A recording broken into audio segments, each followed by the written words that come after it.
Hello les amis investisseurs. Dans la précédente vidéo, je vous présentais le lancement de mon challenge d'investir 150 000 euros dans les prochaines années dans le but d'obtenir 1 000 euros de revenus passifs par mois, au moins à travers tous mes investissements. Je vous présentais ma stratégie et vous donner un petit aperçu de mon portfolio. Vous retrouvez cette vidéo juste en haut à droite si vous voulez la voir, mais finissez d'abord celle-ci. Donc pour résumer un petit peu ma stratégie de diversification de mon portefeuille, mon objectif était d'avoir 10% d'ETF, 10% de crypto, 30% d'actions en croissance et enfin 50% dans les actions à dividendes, donc qui versent des dividendes. L'objectif de la vidéo d'aujourd'hui, comme vous avez pu le voir dans le titre, c'est de vous présenter mon portefeuille d'actions à croissance. Donc, comme d'habitude, ne prenez pas cette vidéo comme un conseil d'investissement. Moi, ça fait 3 mois que je me suis lancé. Je suis pas du tout un expert de l'investissement et de la finance, etc. Moi, ma stratégie, elle est vraiment hyper personnelle en fonction de ma formation, de mon métier, de ma culture générale. Donc moi, je vais investir dans des entreprises qui me plaisent, qui je pense ont un bon potentiel et qui sont surtout très perso en fonction de donc, mon métier, etc. Comme je vous le disais. Donc cette vidéo elle va être divisée en 4 parties. Première partie, donc mon investissement dans les GAFAM, tout simplement. Donc ça, on peut pas rater. Deuxième partie, ça va être en investissant dans des entreprises, des secteurs que j'aime, que j'affectionne assez particulièrement. Donc des entreprises que je pense qui seront leaders dans ces secteurs-là. Troisième partie, ça va être des entreprises un peu plus risquées. Donc là, c'est un investissement un peu plus risqué. Des entreprises qui n'ont pas forcément encore fait leurs preuves en bourse notamment. Et du coup, l'investissement, là, c'est vraiment beaucoup plus risqué que d'investir dans des GAFAM, très clairement. Et dernière partie, enfin, je vous présenterai donc mon investissement dans les BAT. Donc les BAT, c'est quoi? C'est l'équivalent des GAFAM, mais en Chine. Donc BAT pour Baidu, Alibaba et Tencent. Et je vous expliquerai tout ça donc à la fin de vidéo. On va donc commencer dans l'ordre en procédant donc par la lettre G des GAFAM, qui n'est autre que Google, rénommé Alphabet plus récemment. Je pense qu'on n'a plus besoin vraiment de présenter Google et pourquoi c'est un investissement plutôt safe. Mais pour rappel, Google, c'est une action qui a augmenté de plus de 250% ces 5 dernières années. On peut parler de bulles dans les actions de la tech en général, mais les GAFAM, ça reste des extraterrestres parmi toutes les boîtes de la tech. Pendant que son cours a augmenté de 250%, son chiffre d'affaires n'était pas en reste, il a quasiment fait du x3 lui aussi, ce qui nous donne un ratio PE donc de 34. C'est un rapport qui nous indique, qui nous donne une indication pour savoir si le prix de l'action correspond bien à ses revenus, si c'est sous-évalué ou surévalué. Donc, ce qui veut dire qu'il faudra 34 ans de chiffre d'affaires de Google pour arriver à sa valorisation. Ce qui est vraiment très peu pour les entreprises de la tech finalement. Donc, pour comparer un petit peu, on peut prendre un cas plus extrême, mais qui est une action très à la mode en ce moment. C'est le cas de Tesla. Son PE ratio donc, est de 658 aujourd'hui. Voilà, c'est un peu extrême. Une autre raison pour moi d'investir donc dans Google et dans les GAFAM plus spécifiquement, c'est qu'en fait les GAFAM sont très impliqués dans l'intelligence artificielle et moi-même je suis data scientist donc je travaille dans l'intelligence artificielle et Google c'est un des gros contributeurs dans le domaine de l'intelligence artificielle et c'est vraiment des pionniers dans pas mal de domaines. Et enfin, comme on parlait de Google sans parler de YouTube, on y est. On n'oublie pas que Google, c'est aussi YouTube et c'est 2,2 milliards d'humains sur YouTube. Rien que si Google n'avait que YouTube, ça vaudrait vraiment la peine d'investir dans YouTube aujourd'hui, parce que c'est tout un écosystème. YouTube, ça a changé la vie de pas mal de personnes en leur permettant de vivre de leur passion, tout simplement, que ce soit du gaming, du lifestyle, du sport, du divertissement et même de l'investissement. Tout le monde s'y retrouve sur YouTube et il y a assez de revenus vraiment pour tout le monde. Bref, c'est Google, c'est une entreprise qui est valorisée à 673 milliards de dollars. Du coup, moi, sur Trade Republic, j'ai programmé un investissement donc de 50 euros par mois sur Google. Donc, comme je vous disais, je vous présentais, donc moi, aujourd'hui, j'utilise Trade Republic. Donc, comme d'habitude, si vous voulez vous inscrire sur Trade Republic, d'abord, faites-vous votre propre opinion de la plateforme. Mais si jamais vous voulez vous inscrire, vous pouvez utiliser le lien qui est en description. Ça vous donnera accès à 15 euros à 15 euros tout simplement avec ce lien de parrainage. Donc moi aujourd'hui Google donc ça fait 2 mois que j'ai investi dans Google. Donc il y a eu deux investissements programmés qui ont eu lieu, qui ont été exécutés. Donc, ça m'a fait 50 euros sur le premier mois et 50 euros sur le deuxième. Donc, ce qui fait que j'ai investi 100 euros dans Google aujourd'hui. Aujourd'hui, ça en vaut à peu près 105, donc ça a pris 5%. En vrai, ça a pris 10% puisque je viens tout juste d'exécuter le deuxième investissement. Donc, cette augmentation de 5 euros, ça a été fait sur le premier investissement de 50 euros. Donc, c'est plus ou moins, du coup, une croissance de 10% sur cette action. Donc, c'est Google, encore une fois. Donc, si on a de la croissance et qu'en plus on est safe, on est vraiment pas mal. On enchaîne ensuite avec la lettre A pour Apple, qui n'est autre que l'entreprise avec la plus grosse capitalisation boursière au monde. Même si Apple est déjà une entreprise reconnue et plus vraiment un nouvel acteur, ça n'a pas empêché d'avoir un cours de son action augmenté de plus de 500% ces 5 dernières années. D'autant plus qu'Apple verse aussi un dividende. C'est donc une action que je peux mettre dans les deux portefeuilles, aussi bien dans le portefeuille des actions à dividende que celui des actions à croissance. J'ai décidé de le présenter ici comme une action à croissance, car pour moi, Apple n'a pas fini de voir le cours de son action augmenter en bourse. Donc les dividendes, c'est qu'un bonus pour moi. Et comme je disais tout à l'heure, pour Google, les GAFAM sont vraiment les premiers acteurs à avoir le potentiel de l'intelligence artificielle, et Apple est en train de se positionner dans le domaine de la santé grâce à toutes les données qu'elle collecte à travers tous ces objets connectés comme l'Apple Watch et même l'iPhone tout simplement. Grâce à ces données, Apple peut créer des modèles d'intelligence artificielle pour soigner et prévenir de nombreuses maladies. Moi, je diverge un petit peu du côté investisseur, car là, c'est mon métier de data scientist qui parle, mais je pense qu'Apple va réellement révolutionner le secteur de la santé et va finir par avoir ses propres hôpitaux dans quelques années. Il y a encore des milliers de raisons d'investir dans Apple, mais moi, rien que pour ça, en fait, je vois qu'Apple, ça va révolutionner toutes ces industries de la santé, et donc j'ai investi un petit peu les yeux fermés. Moi, j'ai aujourd'hui 3 actions Apple, dont une achetée sur DeGiro et 2 autres sur Trade Republic pour tester l'achat sans l'investissement programmé. Je les ai achetées à un prix moyen de 105 euros et l'action est aujourd'hui à plus de 123 euros. J'ai donc fait une plus-value de 17% et un gain de 55 euros. Même si tout ça, c'est théorique, tant que je ne vends pas l'action, il n'y a pas de plus-value. Mais voilà, tout ça pour vous dire qu'en à peine un mois et demi, j'ai déjà plus de 17% de croissance sur une action qui est pour moi vraiment hyper safe comme action à croissance. On n'est pas dans du Tesla, on est dans les GAFAM, quoi. On enchaîne avec le F des GAFAM pour Facebook. Les GAFAM sont plus vraiment à présenter, donc je ne vais pas trop en détail dans mes analyses, mais je vais vous donner les raisons pour lesquelles moi j'ai investi dans chaque entreprise et pourquoi je vais avoir cours en bourse augmenter pendant encore de longues années. Mes raisons sont souvent assez arbitraires, je dois l'avouer, et propres vraiment à moi-même. Et encore une fois, je ne suis pas un expert d'investissement. Je ne fais pas d'audit détaillé des entreprises avant d'investir chez eux. Je préfère regarder les fondements de l'entreprise et leur vision de l'avenir pour décider d'investir ou non. Même si, comme je disais, en ce qui concerne les GAFAM, c'est tout de même très particulier. C'est d'ailleurs très dommage qu'on n'ait pas d'équivalent en Europe. Donc, pour revenir à Facebook, rien qu'en considérant le nombre d'utilisateurs que possède Facebook à travers ses différentes plateformes, les chiffres peuvent vraiment donner le tournis. Facebook, c'est 2,7 milliards d'utilisateurs. La population mondiale est d'un peu plus de 7,8 milliards d'humains sur cette terre et 34% d'entre nous sommes quand même sur Facebook. C'est complètement insane. En France, on a tendance à croire qu'avec l'apparition d'autres réseaux sociaux, Facebook se meurt un petit peu. Mais bien au contraire, il continue à se développer dans les pays émergents. Et l'objectif de Facebook, c'est d'aller chercher les pays où les connexions Internet ne sont pas encore suffisamment développées. Et Facebook a encore vraiment beaucoup de marge pour se développer.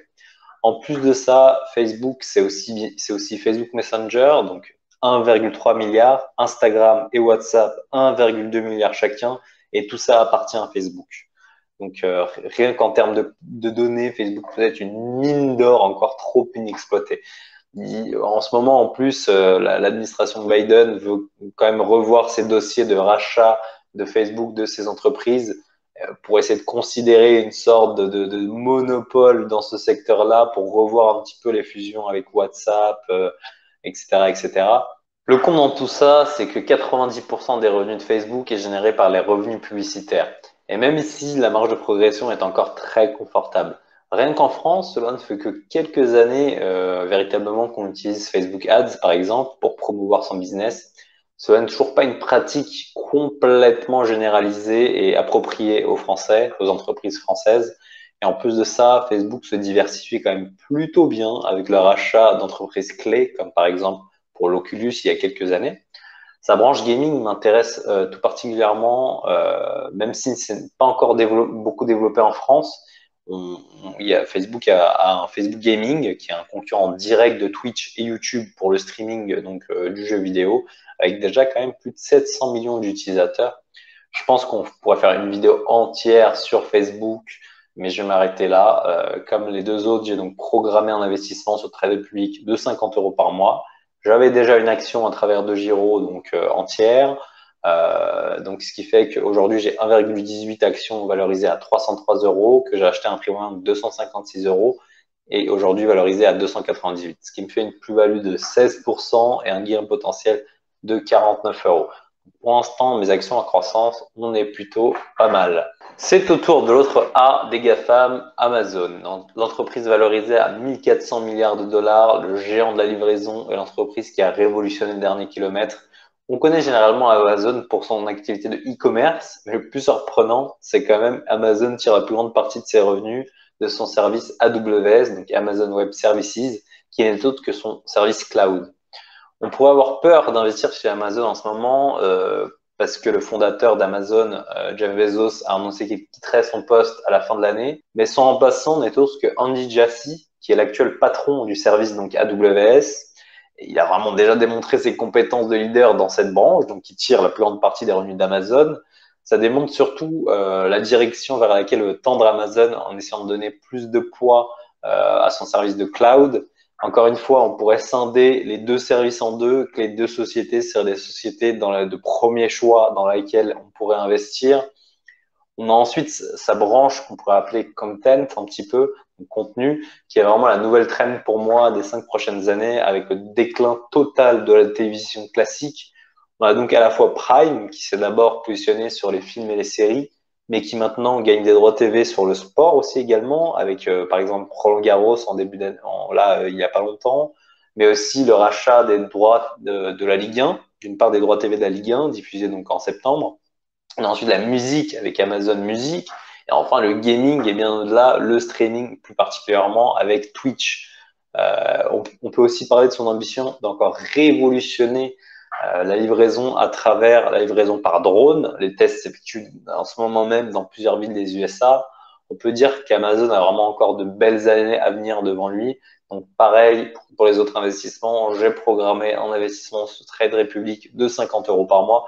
Première fois, j'ai voulu investir sur DeGiro, mais quand j'ai vu que l'action était à plus de 3000 euros, ça m'a un petit peu freiné. Donc là, heureusement que j'ai pu le faire sur Trade Republic, j'ai acheté des fractions d'actions. Donc aujourd'hui, j'ai 0,03 actions d'Amazon. Donc j'ai investi pendant 2 mois, ce qui me fait à peu près 100 euros. Aujourd'hui, ça vaut à peu près 100 euros, 103 euros. Donc même là, on a une petite plus-value déjà. On termine par le M des GAFAM qui n'est autre que Microsoft. Donc, comme Apple, Microsoft, c'est aussi une action à dividende. Elle a tout de même un rendement de 0,79% qui croît plutôt vite d'année en année. Mais comme Apple, je préfère le considérer comme une action à croissance car c'est là que je pense tirer la plupart de mes plus-values. Les dividendes ne sont qu'un bonus pour moi. Donc, Microsoft, en quelques chiffres, c'est une boîte qui vient de dépasser 2000 milliards de dollars de capitalisation boursière. C'est la deuxième à le faire après Apple. Donc, pour avoir un petit ordre de grandeur, quand même, 2000 milliards de dollars, c'est le PIB d'Italie en 2019. Ce qui est assez démentiel. Donc, ensuite, on a la croissance de son action de plus de 450% ces 5 dernières années, 1,3 milliard d'appareils actifs sous Windows 10 mensuellement, 756 millions de membres sur LinkedIn, 145 millions d'utilisateurs actifs par mois, par jour sur Microsoft Teams, mais il y a aussi la suite Office, GitHub, le cloud sous Azure. Donc, comme Amazon, Microsoft tire la plus grande partie de ses revenus du cloud. C'est vraiment le mot-clé de pas mal d'entreprises, des GAFAM notamment. Donc, le cloud, je pense que là, c'est une bataille pendant les prochaines années. Là, même en Europe, on essaie de se positionner un petit peu. Pour l'instant, Les winners, ils sont aux US, malheureusement. Malheureusement pour l'Europe, bien heureusement pour les US.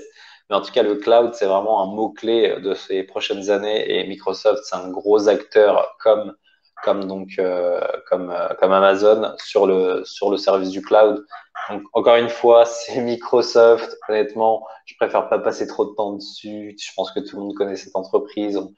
On a dû voir des analyses de l'entreprise pas mal de fois, donc je vais rien vous apprendre sur Microsoft. Donc, je veux juste vous dire mes positions dessus. Donc, moi, j'avais acheté une action Microsoft d'abord sur DeGiro, et ensuite j'ai mon investissement programmé de 50 euros par mois sur Trade Republic. Donc là où il y a eu ça s'est activé 2 fois.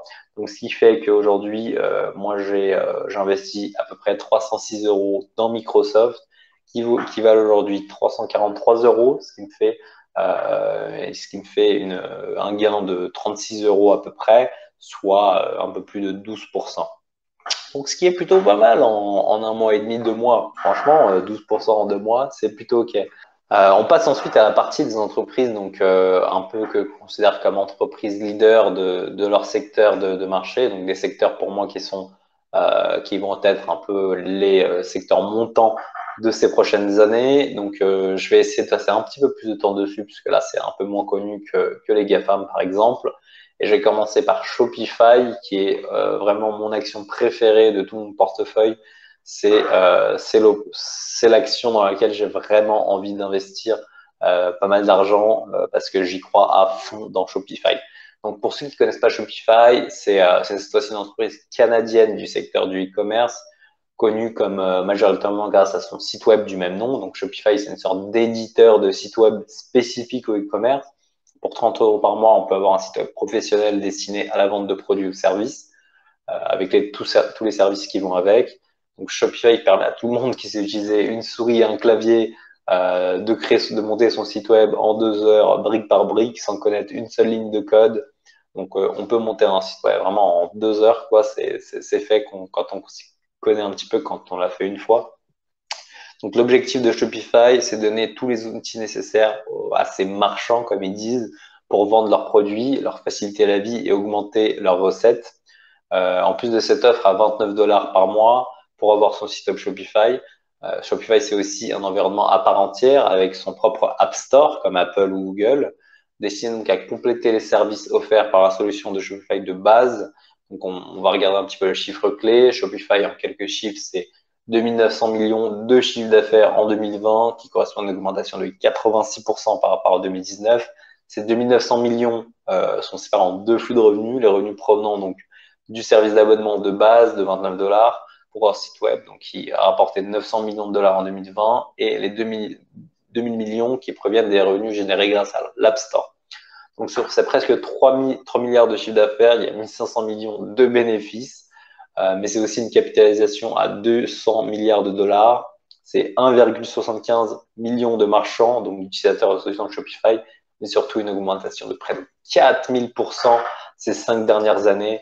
Si j'avais investi dans Shopify il y a 5 ans, 1000 euros par exemple, aujourd'hui, ça en vaudrait 40 000. C'est un truc de malade. Donc, mes raisons d'investir dans Shopify, ma raison vraiment number one d'investir dans Shopify, c'est qu'Amazon est considéré comme l'un de ses plus grands concurrents dans le secteur du e-commerce. Shopify, pour moi, c'est le meilleur moyen de globaliser des vendeurs locaux. Donc, plus sérieusement, Shopify, c'est un énorme cercle vertueux. Ses clients sont eux-mêmes des vendeurs qui gagnent leur vie grâce à Shopify.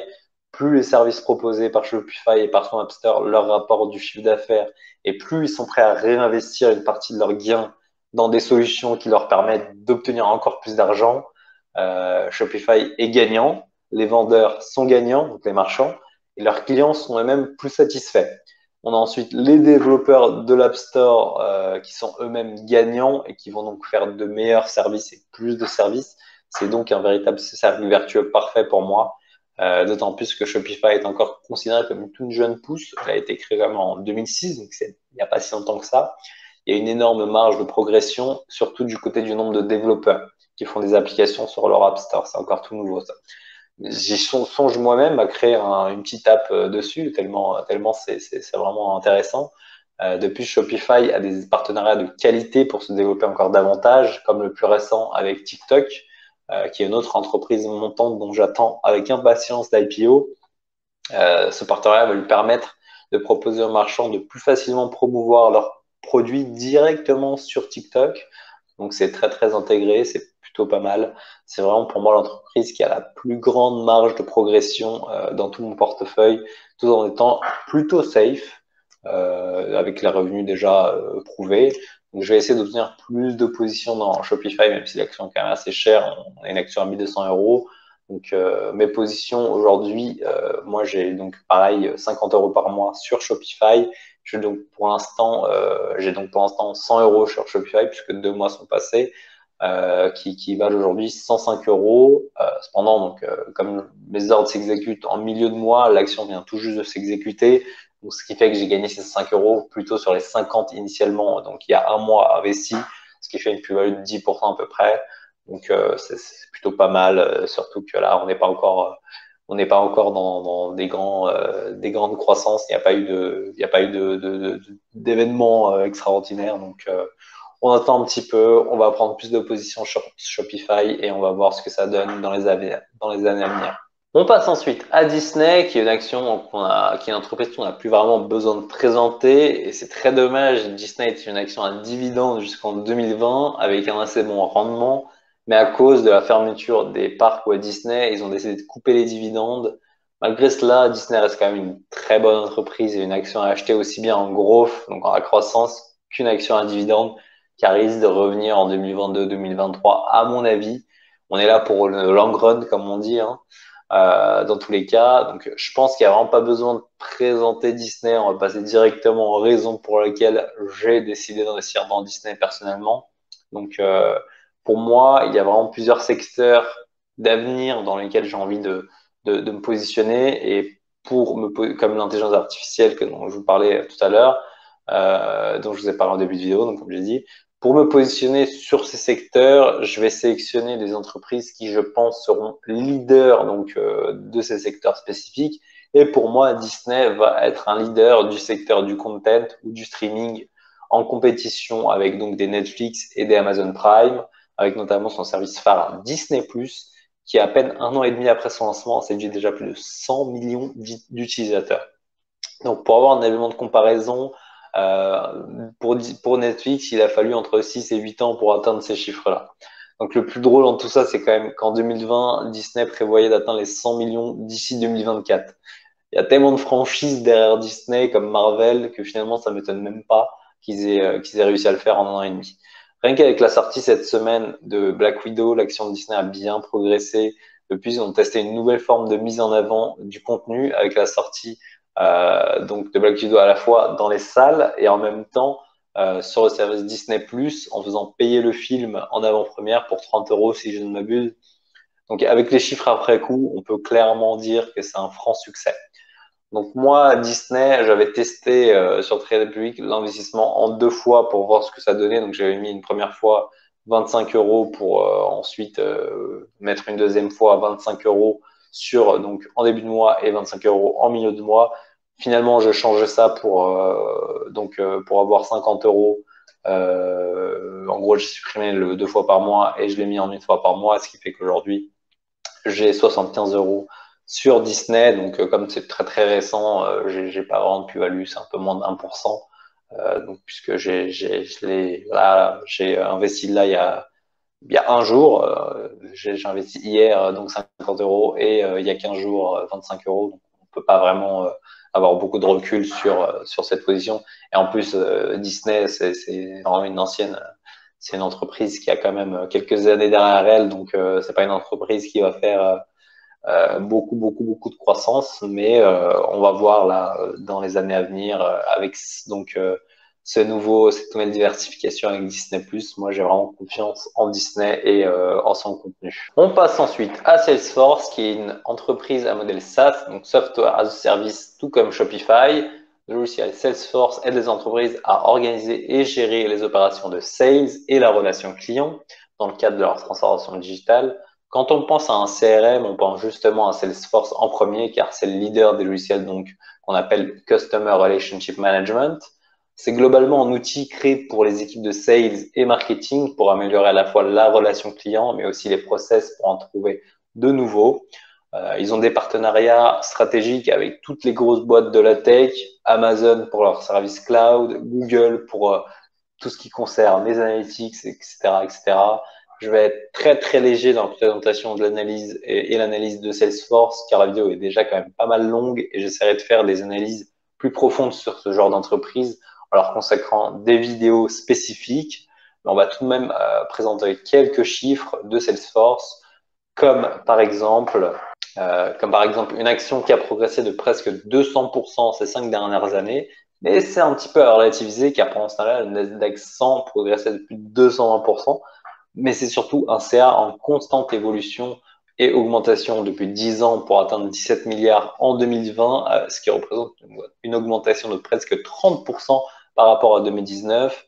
Donc ça peut paraître assez random que j'investisse dans Salesforce, mais au contraire, ça correspond exactement à ce sur quoi je suis en train de travailler en ce moment. En effet, j'essaie de développer moi-même mon propre CRM.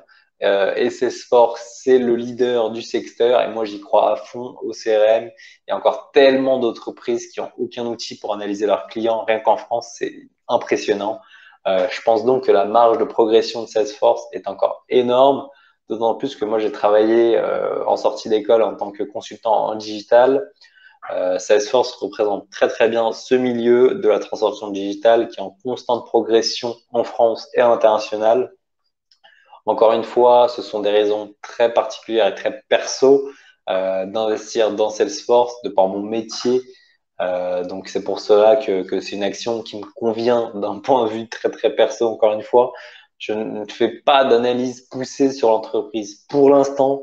C'est pour ça que j'y passe très rapidement, mais c'est pour l'instant ma façon d'investir. J'évoluerai en cours de route. Mes positions aujourd'hui sont d'une demi-action achetée à un cours moyen de 202,19 €. L'action est plus ou moins stable, mais je n'ai quasi pas fait de plus et j'ai quasi pas fait de plus-value dessus. Mais je l'ai depuis pas longtemps et encore une fois, l'action de Salesforce, c'est pas l'action qui va te faire du 3000% en un an. Donc c'est vraiment pour moi dans un avenir plus ou moins lointain, dans les 5 ans à venir, où là on aura une belle marge de progression. Pour moi, c'est à la fois du safe et à la fois un peu de croissance. Donc pareil, on n'aura pas du plus 2000%, 3000%, 4000% comme Shopify, mais je pense que Salesforce va quand même tirer son épingle du jeu dans ce secteur donc de la transformation digitale qui va gratter encore un peu de revenus dans les années à venir. On termine cette partie avec Nvidia, qui est connu comme le constructeur de cartes graphiques, qui est en concurrence avec AMD. C'est encore une fois une entreprise reliée à mon métier et à ma culture perso. En effet, pour faire tourner mes modèles de machine learning, donc d'intelligence artificielle, il me faut de puissantes cartes graphiques. J'ai eu la chance d'acheter la mienne en 2019, juste avant les grosses pénuries des cartes graphiques, dues à la fois aux cryptos et aussi à tous les gens qui voulaient construire des PC en 2020 à cause de la crise du Covid. En effet, les mineurs de crypto et autres de Bitcoin et autres cryptos les achetaient par dizaines pour construire des systèmes de minage de crypto, ce qui a provoqué une énorme pénurie mondiale de cartes graphiques, mais aussi une explosion du cours de Nvidia. L'action d'Nvidia, c'est une augmentation de plus de 1300% ces 5 dernières années. En plus de cela, Nvidia, ça verse des dividendes. Bon, le rendement est 0,8%, mais c'est le geste qui compte. Une entreprise à fort potentiel de croissance, avec en plus un versement de dividendes. Que demande le peuple de plus? Euh, Nvidia aussi fabrique pas mal de logiciels dans tout ce qui est traitement d'image, etc. Donc vraiment, c'est une entreprise qui fait beaucoup d'innovation en ce moment. Ils font pas mal de trucs ouais, dans la vidéo, comme je disais. Donc c'est vraiment une entreprise de la tech pure et dure qui risque d'augmenter encore pas mal ces prochaines années. Donc moi aujourd'hui, j'ai 0,16 actions de Nvidia, donc 2 mois d'investissement programmé, donc de 50 € par mois comme d'habitude. Comme je disais, ma strat, moi, c'est 50 € par mois sur toutes les stratégies qui me plaisent. J'augmenterai un petit peu mes positions et je diminuerai au fur et à mesure de mon évolution et de surtout mes revenus aussi notamment. Euh, donc, euh, donc Nvidia pour l'instant c'est une augmentation de plus de 7% sur ces 2 mois. Donc c'est déjà plutôt pas mal. Et encore une fois, je viens tout juste d'acheter, donc mon ordre vient de s'exécuter en milieu de mois là des 50 autres euros. Donc ça aurait été une augmentation un peu plus grande si j'avais fait la vidéo juste avant d'exécuter cette action. Mais donc Nvidia pour moi c'est vraiment l'entreprise de la tech pure et dure avec de l'innovation. On passe ensuite à la troisième partie avec les entreprises un peu plus risquées où là vraiment on peut plus parler d'investissement safe dans des actions et dans des entreprises reconnues. Au contraire, c'est des entreprises qui doivent faire montrer leur potentiel et faire leurs preuves surtout. Là c'est vraiment on a le droit de prendre un petit peu de risque. J'aime bien prendre un petit peu de risque. Et là, ça, c'est les entreprises que je considère assez risquées pour moi, mais qui peuvent s'avérer être d'énormes pépites. Donc, on ne sait pas. Je n'ai pas non plus investi des sommes folles dedans, mais quand même, c'est quand même de l'investissement et de l'argent. Donc, il ne faut pas le prendre à la légère. Donc, je vous ai déjà parlé de Coinbase dans la précédente vidéo. C'est la plateforme d'échange de crypto-monnaies qui s'est lancée en bourse cette année. C'est donc pour ça que je la considère comme un investissement assez risqué, d'autant plus que son cours a l'air d'être énormément corrélé au cours du Bitcoin. Une partie de mes investissements est dans la crypto, comme je vous le disais, et on ne peut pas croire à la montée des cryptos sans croire à la réussite de Coinbase. C'est déjà une énorme machine à cash à travers les frais de transaction pour acheter des cryptos, mais le risque réside aussi du fait que les banques traditionnelles se sentent menacées par les crypto-monnaies et par l'ensemble de l'écosystème des cryptos, donc notamment les exchanges comme Binance et Coinbase. C'est donc pour ça que c'est un pari assez risqué aujourd'hui.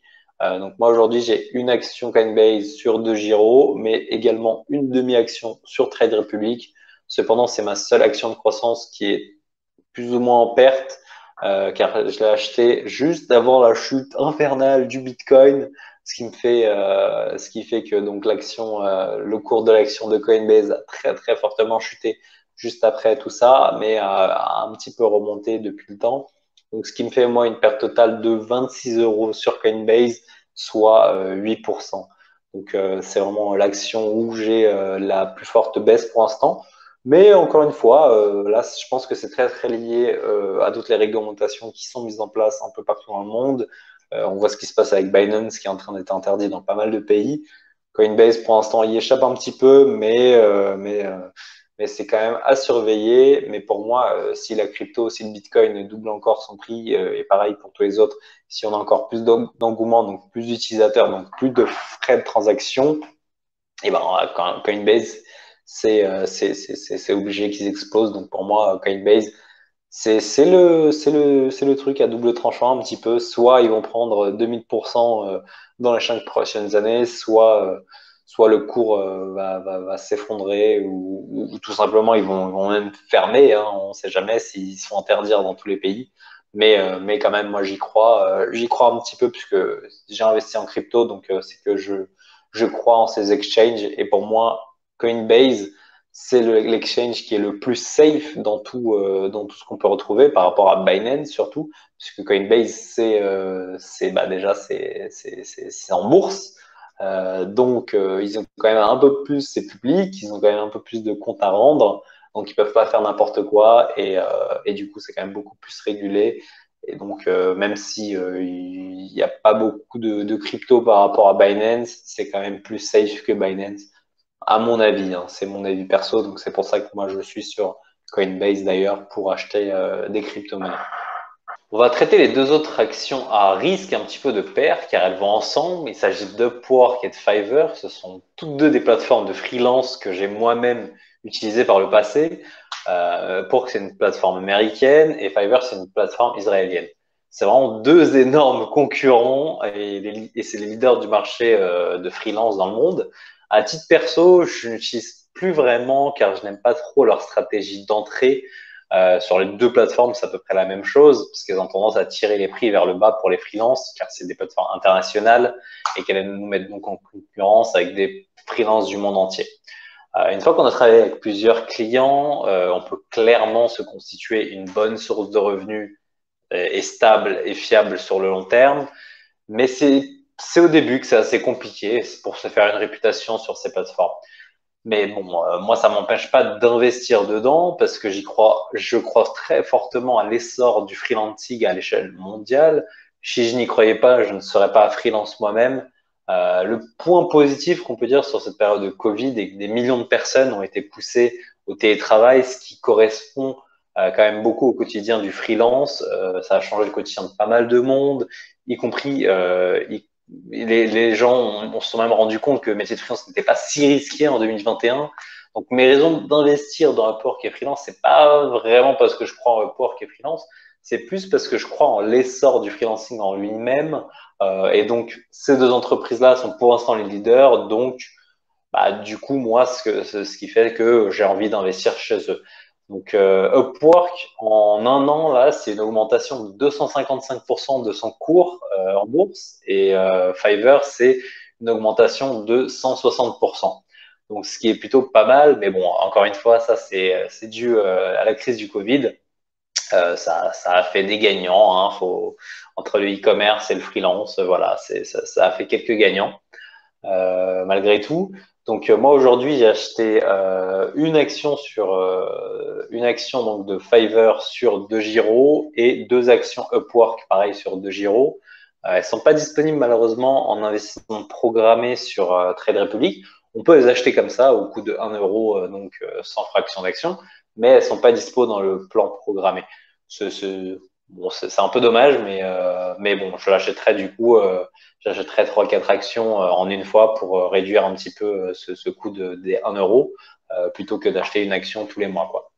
Donc, donc moi, là, il y a quelques jours, c'est dommage que je filme ça maintenant parce qu'il y a encore, ouais, c'était quand mercredi, les deux investissements, donc aussi bien Fiverr que Upwork, avaient augmenté de 50%, donc j'avais une plus-value de 50%. Et là, ces deux derniers jours, donc jeudi et vendredi, bah, la bourse en général a un petit peu baissé. Et du coup, ce qui fait qu'aujourd'hui, je suis à peine à peine, c'est pas mal, hein, en 2 mois, 1 mois et demi, 2 mois. Donc, je suis à plus 30% sur les deux actions, donc, comme vous pouvez le voir là sur DeGiro. Mais du coup, bah, c'est quand même très bien pour 1 mois et demi, 2 mois. Mais encore une fois, c'est des actions risquées. Elles n'ont pas encore fait leurs preuves. Encore des entreprises assez jeunes, on va dire. Donc, j'attends de voir ce que ça va donner dans les années à venir.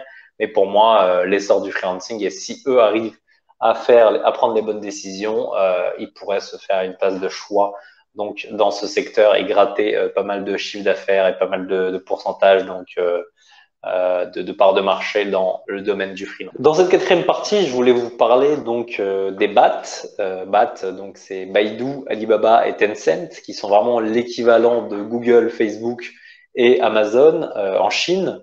Donc moi j'ai passé 6 mois en Chine en échange universitaire. J'ai eu l'occasion de voir un petit peu ce que ça donnait, avec notamment donc WeChat qui était dispo déjà depuis pas mal d'années. Donc ça fait quand même un paquet de temps. Moi, quand j'y suis allé, c'était en 2015. Et donc déjà, peu importe où j'allais, que ça soit dans un petit village paumé en plein milieu de la Chine, ben, en fait, les gens, même pas forcément des jeunes, mais même des personnes âgées, payaient déjà avec leur téléphone, avec WeChat, ce qui, pour nous, Français, en allant en Chine, est assez quand même surprenant puisqu'en 2015, on était loin de payer avec nos téléphones. Même aujourd'hui, c'est pas quelque chose qui est très très démocratisé. Et en Chine, déjà en 2015, donc ça faisait déjà quelques années qu'ils payaient par téléphone. Et en fait, ils utilisaient par exemple ce WeChat pour tout. C'est vraiment, bah, de base, c'est un service de messagerie, mais ça fait à peu près tout. On peut payer ses courses avec, on peut payer son électricité avec. C'est vraiment quelque chose d'hyper développé. Donc ça, c'est juste un exemple parmi d'autres. Donc cette partie 4, je voulais vous parler de ces trois boîtes, mais la vidéo est quand même assez longue et finalement, je me suis dit que j'allais sortir une vidéo spécifique donc à ces trois entreprises-là, Alibaba, Baidu et Tencent, parce que ça vaut quand même le coup. Bah pour moi, en fait, tout simplement, comme c'est l'équivalent de Amazon, Google et Facebook, enfin pas pour moi, globalement pour le monde entier, c'est l'équivalent. Et du coup, ça mérite quand même qu'on fasse une analyse un peu plus poussée sur ces trois entreprises. Et que du coup, et je me dis donc du coup qu'une vidéo spécifique à ces trois boîtes-là serait plutôt intéressante. Et donc moi, ça me permettrait de faire plus de recherches dessus pour avoir une vidéo quand même assez détaillée. Là, on est plutôt, on a pris déjà pas mal de temps sur cette vidéo. J'ai pas envie de faire des vidéos trop longues. Je pense que on n'aime pas trop ça sur YouTube, des vidéos supra longues.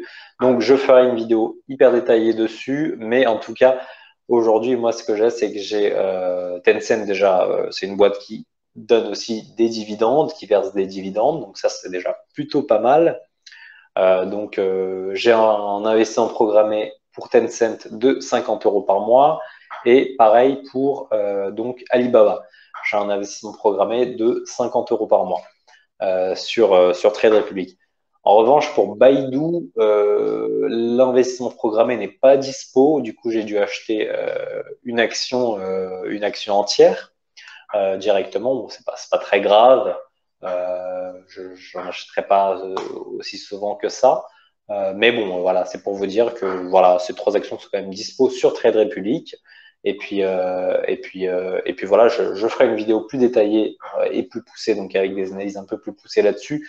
Même si le cours en bourse aujourd'hui de ces actions-là, il est quand même assez, il varie quand même pas mal. Je trouve qu'il devrait pas varier autant, surtout vu la qualité des boîtes que c'est. Mais bon, après, le marché chinois est assez particulier niveau des cours de l'action, même si les entreprises sont quand même des grosses boîtes, le cours de leur action, il évolue de manière un peu bizarre par rapport aux boîtes US. Donc, on fera des analyses un peu plus poussées, on verra ça un peu plus tard.